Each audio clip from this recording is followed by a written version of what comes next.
బియ్యం గింజలు పెట్టేది తగ్గిపోతుంది. సో దీన్ని ఎందుకు ఇట్లా ఏంటంటే ఎప్పుడే కానీ ఇలాంటి ఎవరు ఉంటారంటే ఎవరైతే వీక్గా ఉంటారో వైక్ ఇప్పుడు మన అన్న చెప్పారు చూసారా, ఎవరైతే వీక్ మైండెడ్ ఉంటారో వాళ్ళే విక్టిమ్స్. వాళ్ళకి ఆ టైంలో నువ్వు ఏం చెప్పినా నువ్వు మనిషి స్ట్రాంగ్ ఆడుకుని నువ్వు ఏమాట ఎప్పుడైతే నువ్వు వీక్ అయిపోతావో అప్పుడు ఎవరు చెప్పినా వింటావు, అది ఏ సలహా అయినా వింటావు. సో అలాంటి వాళ్ళని వీళ్ళు టార్గెట్ చేస్తారు. వాళ్ళ నుండి వచ్చింది. అందుకే ఒక మంచి కంటే చెడు చాలా తొందరగా వ్యాప్తుంది. ఇప్పుడు మేము అందుకే నెక్స్ట్ జనరేషన్ ఏం చేయాలనుకుంటామంటే ఏదైనా ఇలాంటి మార్పు రావాలా ప్రజల్లో అంటే ఒక ఇన్ఫ్లుయెన్సర్స్ ఒక మంచి బలమైన వ్యక్తితో చెప్పిస్తే ప్రజల మైండ్లోకి బాగా నాటకపోతుంది. దానికి నేను చిన్న ఎగ్జాంపుల్ చెప్తాను. ప్రాక్టీస్ పెట్టినప్పుడు నాకు కొద్దిగా ఈ పిచ్చి ఉంది, మారుతాం ఏదో కొద్దిగా మార్పు తెద్దాం. మంచి నాకు కొంతమంది బాగా సపోర్ట్స్ ఉండేవాళ్ళు తిని ఉండాలి. సో చాలా చెప్పేవారు మనుషులు, మా ఏగుదమ్మా చిన్నపిల్లలకి ఇట్లా మీరు చిటికలు ఏగుదు వాళ్ళకి రాలంటే ఇది వాయుమా, ఇది జ్వరంతో వచ్చింది, జ్వరం వచ్చిన తగ్గిన తర్వాత మళ్ళీ మామూలు అయిపోతుంది. ఎవరో 100 మందిలో వరకు ఇద్దరికో సీరియస్ అయిపోతుంది, మిగతా అంతా జనంలో చెప్పి దీనికి ఇవన్నీ మనం చేయాల్సిన అవసరం లేదు. ఇదే వాళ్ళు కాదు, మళ్ళీ వచ్చిన వాళ్ళే మీరు పెట్టించుకోవచ్చు. దీనికి ఏం చేసామంటే ఒక నాకు నా పరిధి కదిలేవాడికి కానీ ఒక పెద్ద ఇన్స్టిట్యూట్ నుండి ఏదైతే చెప్పిస్తే దాని మీద మంచి ప్రభావం ఉంటుంది. ఒక పైనుండి ఒక వ్యక్తి ఒక సింగిల్ లీడర్ పైన ఉండి చెప్తే దానికి బాగా ఎఫెక్టివ్గా అవుతుంది. సో దానికోసం ఆర్టీడీ బత్తరపల్లి నాకు బాగా కమాండ్ ఉంది. సో అక్కడ ఉన్న చిన్నపిల్లల డాక్టర్లు వాళ్ళతో మాట్లాడేది నేను బాగా టచ్లో ఉంటాను అంటే వాళ్ళు హెచ్ఓడితో డిస్కస్ చేశారు. సార్ మా సైడ్ ఇలా ఎక్కువ పెడుతున్నారు, ఇలా వచ్చేవాళ్ళు మేము ఎన్నిసార్లు చెప్పినప్పుడు నెక్స్ట్ టైం మళ్ళీ అదే చేసుకొని వస్తున్నాడు. ఆ వీక్ పాయింట్ కూడా మళ్ళీ పెట్టుకొని వస్తుంది. సో దీన్ని ఎలా మార్చాలి సార్, మీరు ఒక సిస్టమ్ పెట్టండి. ఎవరైతే చిటికలు రచ్చలు వేస్తారో వాళ్ళని అడ్మిట్ చేయకండి. దీనివల్ల చాలా ప్రమాదం ఉంటుంది. ఎందుకంటే ఆ రచ్చ అనేది బాగున్న బిడ్డకు నువ్వు అక్కడ వాత పెట్టడం వల్ల అక్కడ నుండి ఇన్ఫెక్షన్ అయితే అది మెరుగు. సో ఆ కేసెస్ అన్ని ఒక రికార్డెడ్ లాగా చేసినాం. ఏదో మనం చెప్పిన ఊరికే వాళ్ళ మీద పగతో చెప్పినట్టు అనుకోకుండా. సో ఇట్లా పెట్టడం వల్ల ఇన్ని సీరియస్ కేసులు అయినాయి. చాలా బాగున్న బిడ్డకి సీరియస్ అయినారు. ఇంతమంది చూస్తానని ఎవిడెన్స్ పెట్టించేసి ఇలా ఎవరైతే చిటికలు పెట్టుకొని వస్తారో వాళ్ళని అడ్మిట్ చేయడం, సీరియస్ అయినా చేసుకోకూడదు, దానివల్ల ప్రమాదం అని చెప్పి అడ్మిషన్స్ ఆపేయడం వల్ల ఇలా గత ఒక 10 ఏళ్ళుగా చేయడం వల్ల దాదాపుగా ప్రజల్లోనే వాళ్ళు మా ఆర్టీడీ హాస్పిటల్ చెప్తున్నారా అది పెడితే రచన పెట్టి అడ్మిట్ చేసుకోకూడదు, ఇది పెట్టకూడదు. సో బలమైన మనం ప్రజల్లోకి ఎప్పుడైతే బలంగా చొచ్చుకుపోతామో అప్పుడే మనవన్నీ సక్సెస్. దీన్ని చెప్పే విధానాలు ఇది ఒక మంచి విధానం బుక్ రీడర్స్. సో నేను అందుకే బుక్కులు సార్ నాకు ఒక 50 ఏళ్ళు సార్ నేను కొనుక్కుంటాను. నా ఫ్రెండ్స్ కదకి ఈ సార్ నుండి చాలా ఆనందంగా అనిపిస్తుంది. కొన్ని పాయింట్స్ చాలా అంటే కొన్ని ఒక ఏదైనా మనం వెళ్ళేప్పుడు సినిమాకి వెళ్ళి కొన్ని మనసుకు నచ్చిన పాయింట్ దొరుకుతాం మనం కూడా ఫీల్ అవుతాం దాంట్లో. సో దీంట్లో చాలా తగిలాను చూసాను. నాకు మనని ఎక్స్పీరియన్స్ సార్ చూసినప్పుడు చాలా బాగా అనిపించింది. సో ఇదొకటి పాయింట్ అయితే. రెండోది నేను సార్కు మరియు మన జన విజ్ఞానానికి అందరికీ ఇలా ఎవరైతే మీరు మార్పు చేయాలనుకుంటున్నారో మీరే ఒక శక్తిగా మారండి. ఇప్పుడు ప్రతి ఒక్కరికి కాలం మారేది. చిన్న కెమెరా అంటే చిన్న సెల్ ఉంటే చాలండి. మీరు అనుకున్నది మీరు ఏం చెప్పాలనుకున్నాడు ఒక చిన్న వీడియో తీసి జనాలు మీరు ఎవరు అనేది కాదు, దానికి పదవి అవసరంగా హోదా అవసరం లేదు. మీరు సమాజాన్ని మార్చాలా అనుకునే ఒక చిన్న ఆలోచన వ్యక్తి చాలు. ఈ మంది సోషల్ మీడియాలో ఛానల్ చూస్తున్నారు, ధైర్యం ఉన్న పిల్లలు ప్రతి ఒక్కరు వీడియోలు పెడుతున్నారు. వెరీ హ్యాపీ, అదే రావచ్చు. నాకేమి లేదు, నాకు భయంకరమైన స్టేజ్ లేదు. మన చూసి నిలిచినప్పుడు నేను పెద్ద తిరిగాను, ఆయన దగ్గర నన్ను ఎక్కువ తిరిగాడు. చాలా అమాయకులు తిరిగాడు. ఎలా మార్పు వచ్చిందంటారు జనాలు కలగడం వల్ల. మీకు తెలిసిన అజ్ఞానాన్ని శాస్త్రీయంగా నిరూపించి ఒక వీడియో చేయండి, ఖచ్చితంగా జనాలు ఎక్కించదు. ఒకరోజు ఫస్ట్ వాడు ఇగ్నోర్ చేయొచ్చు, కానీ రెగ్యులర్గా చూడడం వల్ల దానికి అలవాటే. దీంట్లో ఉందని చూస్తుంది. ఎప్పుడైతే అది అవుతుందో ప్రతి ఒక్క వీడియోలో నుండి నేను సార్ కూడా అదే చెప్తున్నాను సార్, దీన్ని ఒక వీడియో రూపంలో కానీ చిన్న రూపంలో చేస్తే ఇంకా బాగుంటుందని సార్ నా ఉద్దేశం. ఈ పాయింట్స్ ఇంకా ఎఫెక్టివ్ ఉంది. ఇప్పుడు నేను మాత్రమే చదువు మీద ఈ బుక్స్ మీద అలవాటు ఉన్నవాడు దాని మీద పిచ్చున్నవాడు బాగా చదువుతారు. ఇంకా పబ్లిక్ జనాలు ఎక్కువ పబ్లిక్లోకి వెళ్ళాలంటే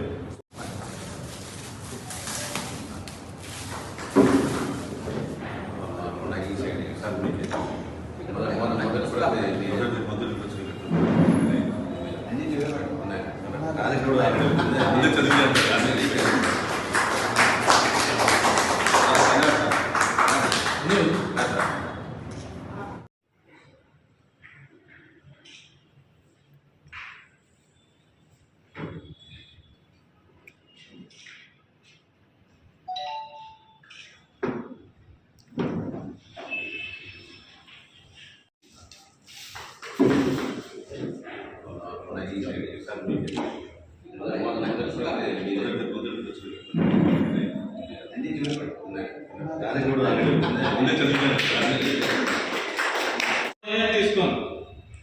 ఎంత ఏంటంటే 2500 రోజులు కంప్యూటర్ పేపర్స్ అయినాయో దానికి చాలా చెప్తున్నాడు 19 లక్షలు.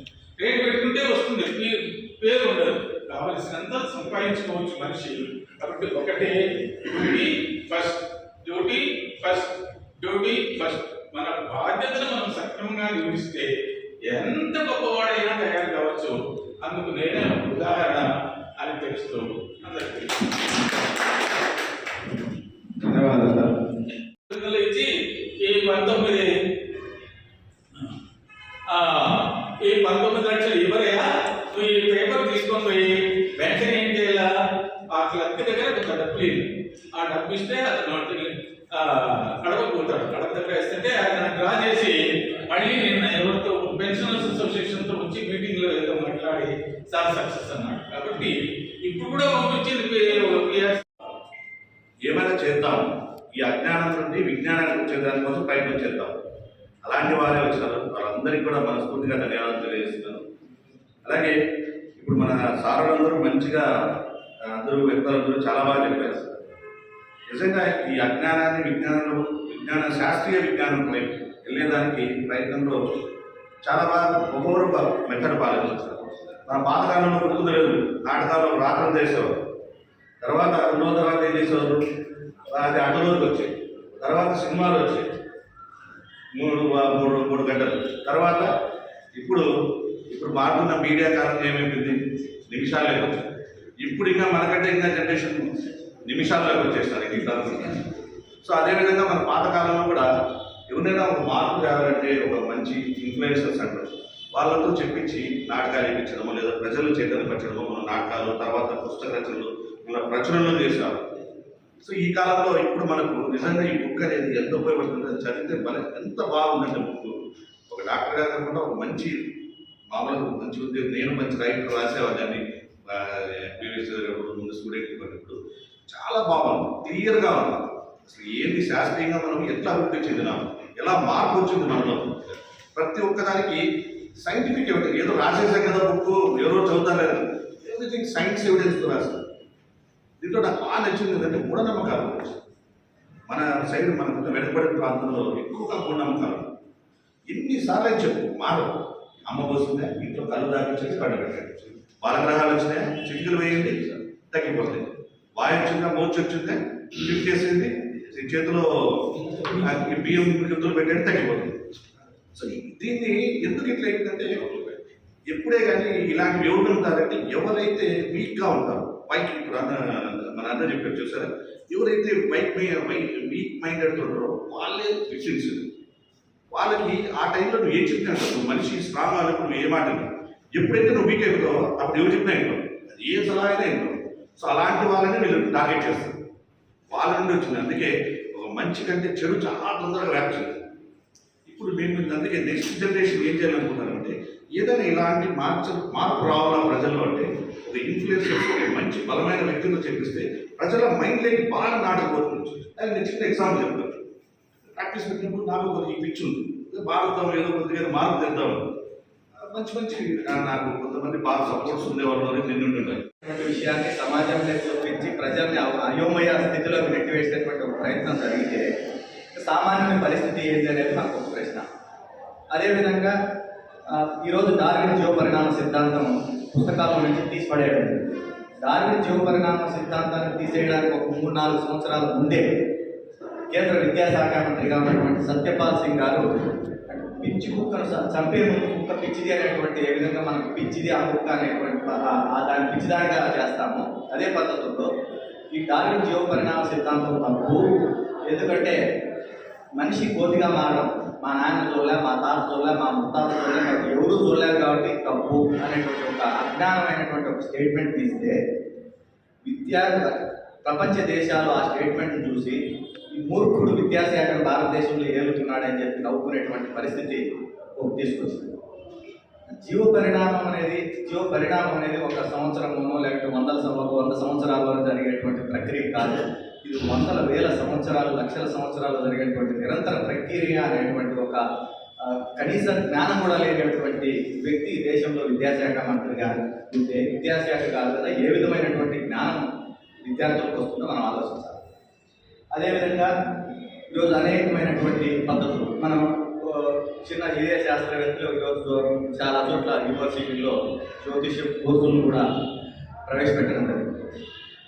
శాస్త్రవేత్తలు ఎందుకు అంటే దీంట్లో శాస్త్రవేత్తలకు సంబంధించి కూడా శాస్త్రవేత్తలు ఎక్కడ ల్యాబ్స్లో ప్రయోగశాలలో మాత్రమే సైంటిస్టులుగా ఉంటారు అంటే శాస్త్రీయంగా బయటకు వచ్చిన తర్వాత భౌతికవాదంలో ఉండరు అనేటువంటి ఒక టాపిక్ రాయడం వాస్తవానికి అది 100% కరెక్ట్. శాస్త్రవేత్తలు ప్రయోగశాలలో ప్రయోగాలు చేయడం వరకే, తర్వాత వచ్చిన తర్వాత భౌతికవాదులు ఏమి ఉండడం లేదు. ఇదే సందర్భంలో మనం ఒక విషయాన్ని గుర్తు చేసుకోవాలి. జ్యోతిష్యాన్ని కోర్సుగా ప్రవేశపెట్టినప్పుడు ప్రఖ్యాత శాస్త్రవేత్త సిసిఎంబి డైరెక్టర్గా ఉన్నటువంటి పిఎం భార్గవ ఆయన అనుచరుడు ఒక ఆయన కోర్టులో సుప్రీంకోర్టులో ఫిల్ అయ్యేది వేసినప్పుడు